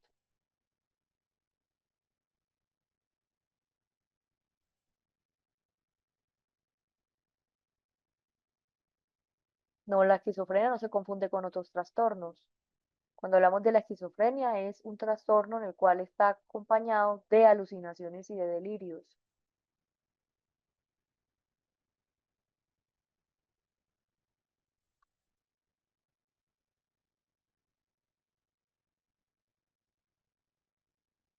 Con discurso desorganizado, comportamiento desorganizado, síntomas negativos, alucinaciones, delirios. Hay personas que llegan a tener deterioros sociales, laborales o de relaciones sociales, ¿no? Incluso su cuidado personal.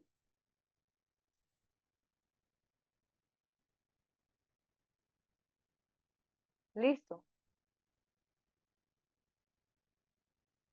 En el primer episodio es importante que remitamos parcialmente. En el primer episodio también hay que revisar cuáles son los episodios múltiples, cuadros agudos, a qué elementos se presentan esas revisiones parciales, revisiones totales, persistentes, no especificados o frente a la gravedad. En cuanto a la esquizofrenia, el diagnóstico diferencial, conocemos la esquizofrenia, que se observa como ese deterioro importante en el nivel de funcionamiento frente a otros trastornos. Cuando hablamos de la esquizofrenia y el diagnóstico diferencial, es importante que tengan en cuenta. Uno de ellos es el trastorno delirante, que son esos delirios sistematizados que deben de durar al menos un mes. No son extravagantes, o sea, no hay una presencia de otros síntomas esquizofrénicos frente a una funcionalidad conservada. También en la esquizofrenia puede presentarse un trastorno esquizoafectivo, que son esos síntomas de depresión o de manía junto con síntomas psicóticos, que es esa fase de la enfermedad donde notamos que al menos en 2 semanas hay una ausencia de síntomas afectivos. En el síndrome esquizofreniforme o psicótico breve, hay una duración de al menos unos síntomas de al menos 1 mes a 6 meses en el primer caso, ¿no? Como por ejemplo, un día, un mes seguido, que muchas veces se observa ese deterioro funcional, típico también desde la esquizofrenia. En cuanto al diagnóstico diferencial, pues también se diferencia de los trastornos depresivos o bipolares, porque los síntomas psicóticos presentar, en el momento que se presentan, desaparecen cuando la sintomatología del trastorno está en remisión, ¿no? Y en cuanto a los trastornos de personalidad, recuerden que la personalidad o la sintomatología psicótica es pasajera, ¿no? Se manifiesta digamos, en la esquizofrenia durante toda la vida del paciente. Y cuando es inducido por sustancias o enfermedades, pues recuerden que hay infecciones del sistema nervioso o intoxicaciones por sustancias, enfermedades autodegenerativas que pueden aparecer estos síntomas psicóticos.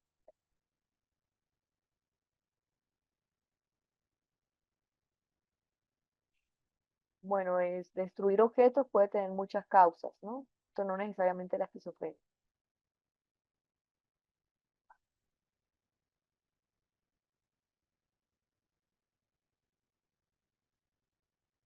¿Alguna otra pregunta? ¿Alguna otra duda?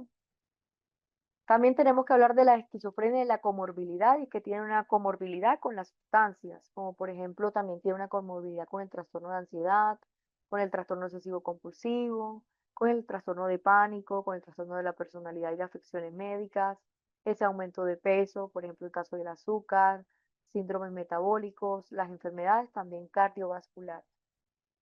Cuando hablamos de la intervención, está ese tratamiento farmacológico, por ejemplo, cuando notamos esos antipsicóticos que previenen esos síntomas, que evita las recaídas, el apoyo psicosocial para el paciente y para la familia, la adherencia a un tratamiento, el entrenamiento también de habilidades sociales y también está la terapia cognitivo-conductual, ¿no? Las intervenciones familiares psicoeducativas y comprender la evolución de la enfermedad. Ahora vamos a hablar del trastorno delirante. El trastorno delirante tiene una de las principales manifestaciones y es ese delirio físico, inquebrantable, que no se ve extraño, que muchas veces la persona no lo ve como un elemento real, que es posible, que puede durar al menos 1 mes, ¿no? Acá no se presenta un deterioro, pero sí grave en el frente al funcionamiento. No hay un comportamiento extraño o excéntrico, pero sí hay una reacción visceral y hostil cuando se contradice sobre ese delirio. En cuanto al trastorno delirante, vemos uno de ellos en la prevalencia, que prevalece en un 0,2% del subtipo frecuente frente al persecutorio. Por ejemplo, vemos el serotípico más frecuente en los hombres. Tal desarrollo del curso, el funcionamiento global es mejor que la esquizofrenia. El inicio, 40 años, pero que muchas veces se puede manifestar hasta los 18 a los 90 años. Trastorno delirante son los factores de riesgo, la edad avanzada, el estatus socioeconómico bajo, el historial familiar de trastornos psicóticos, la inmigración y también los eventos estresantes. En el trastorno delirante también tenemos en cuenta unos diagnósticos, que es la presencia de uno o más delirios de 1 mes o de más duración. También es que nunca se ha cumplido con el criterio de la esquizofrenia, que también tiene que tener en cuenta el impacto del delirio, el funcionamiento muchas veces no está alterado y el comportamiento no se manifiesta como extravagante o extraño. En cuanto al trastorno delirante está el diagnóstico y es si se han producido episodios maníacos o depresivos mayores, si han sido breves en comparación con la duración también de periodos delirantes. En cuanto a este trastorno, no se puede atribuir a efectos fisiológicos o de sustancias o a otras afecciones médicas.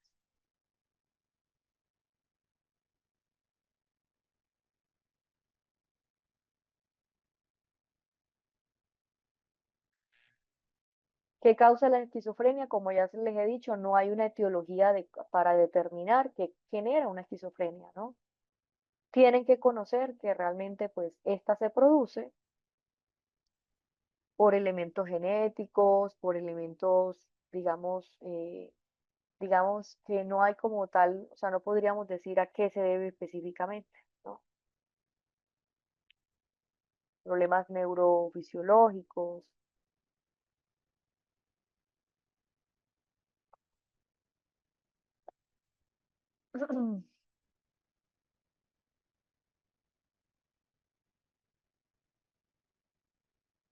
Cuando hay temas, digamos, de que habla solo, que hay consumo de sustancias, entonces puede estarse presentando ese trastorno psicótico, digamos, inducido por el consumo de sustancias.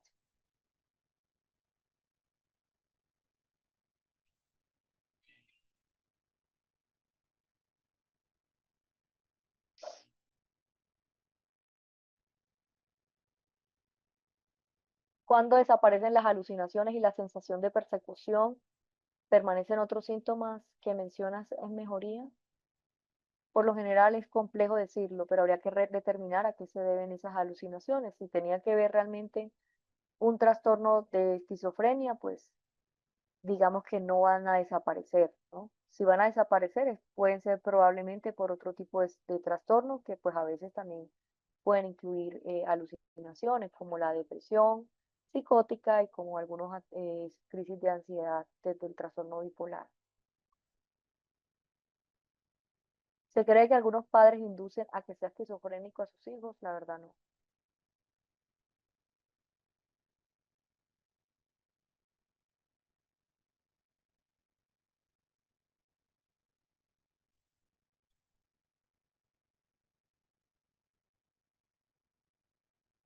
No hay mejoría en la esquizofrenia. Es un trastorno degenerativo del sistema nervioso. Hasta el momento no se ha encontrado mejoría, ¿no? Lo que va a presentarse es que se va deteriorando cada vez más las relaciones sociales, las físicas, ¿no? Y mental, cognitivamente, pues. Bueno, y en el trastorno delirante hay varios subtipos y uno de ellos es el erotomaníaco, que es cuando el paciente cree que es amado por otra persona, ¿no? Por un completo desconocido. También está el delirante con esa grandiosidad, como la convicción de tener un cierto conocimiento, un talento, un descubrimiento importante, puede llegar a tener un contenido religioso.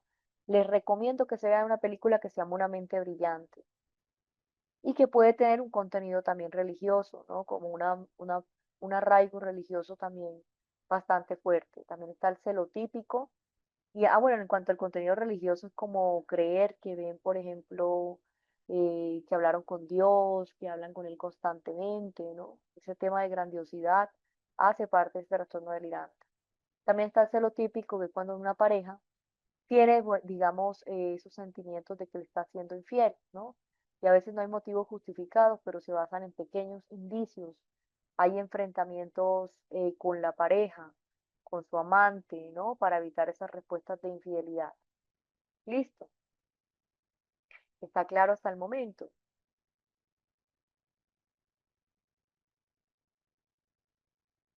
¿Tienen alguna pregunta o alguna otra duda que quieran que aclaremos o todo está claro?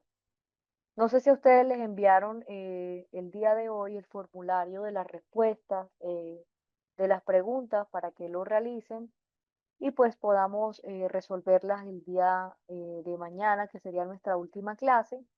Em, Pueden de pronto irlo haciendo o bueno, no sé, pues la idea es que ustedes lo vayan haciendo para que podamos resolverlo, ¿no? Aunque todavía nos faltan dos temas más porque eh, es bastante largo este diplomado, son 8 unidades. No sé si les enviaron el link, si no me dicen y yo se los envío en este momento.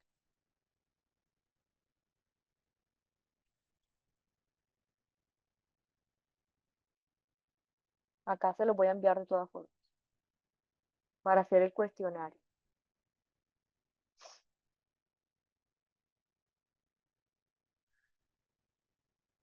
No, el cuestionario se lo debieron de haber enviado hoy.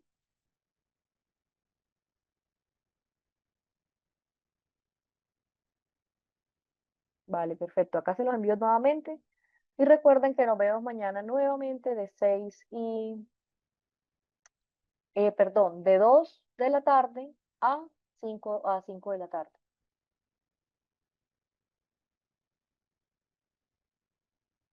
Ujú. Anoche les mandé un cuestionario. No, el cuestionario se lo tuvieron que haber enviado hoy, pero acá se los envío nuevamente por si acaso. ¿Listo? Muchas gracias a todos por su atención y por su participación y nos vemos mañana.